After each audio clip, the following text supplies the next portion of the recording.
ભાજપની કોર કમિટીની બેઠક ગઈકાલે રાત્રે મળ્યા બાદ હવે ગુજરાતની બાકીની 11 બેઠકનું ચિત્ર સ્પષ્ટ થતું જણાય છે।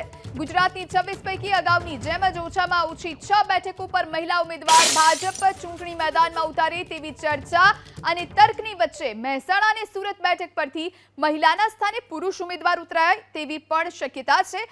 કેમ કે સુરતની બેઠક પર 2009, 2014 અને 2019 એમ 3 ટર્મ માટે મહિલા ઉમેદવારના રૂપમાં દર્શનાબેન જરદોશને ટિકિટ આપવામાં આવી તો મહેસાણામાં પણ છેલ્લી 3 ટર્મથી મહિલાઓને ભાજપે ટિકિટ ફાળવી છે। 2009 અને 2014માં જયશ્રીબેન પટેલ તો 2019માં શારદાબેન પટેલને મોકો આપવામાં આવ્યો ત્યારે હવે અહીં પુરુષ ઉમેદવારોને ટિકિટ અપાય તેવી શક્યતા છે।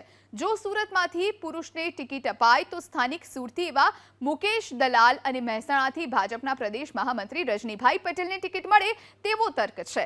મહેસાણા અને સુરતમાં મહિલાને ટિકિટ ન અપાય તો સંજોગોમાં બાકીની 9 બેઠકો પર મહિલાઓનું પ્રતિનિધિત્વ અપાય તેવો તર્ક છે।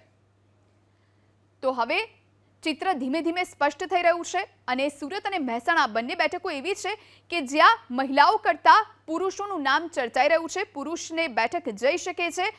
બાકીની 11 જે બેઠકો છે 15 બેઠકોના નામ જાહેર થઈ ચૂક્યા છે અને ટૂંક જ સમયમાં ભાજપ 11 બેઠકોનું ચિત્ર પણ સ્પષ્ટ કરી દેશે। ગુજરાતની 26 પૈકી અગાઉની જેમ જ ઓછામાં ઓછી 6 બેઠકો પર મહિલા ઉમેદવાર ભાજપ ચૂંટણી મેદાનમાં ઉતારે તેવી ચર્ચા અને તર્ક વચ્ચે મહેસાણા અને સુરત બેઠક પરથી મહિલાના સ્થાને પુરુષ ઉમેદવાર ઉતરાય તેવી પણ શક્યતા સેવવામાં આવી રહી છે। 2009, 2014 અને 2019 એમ 3 ટર્મથી મહિલા ઉમેદવારના રૂપમાં દર્શનાબેન જરદોશને ટિકિટ આપવામાં આવી હતી।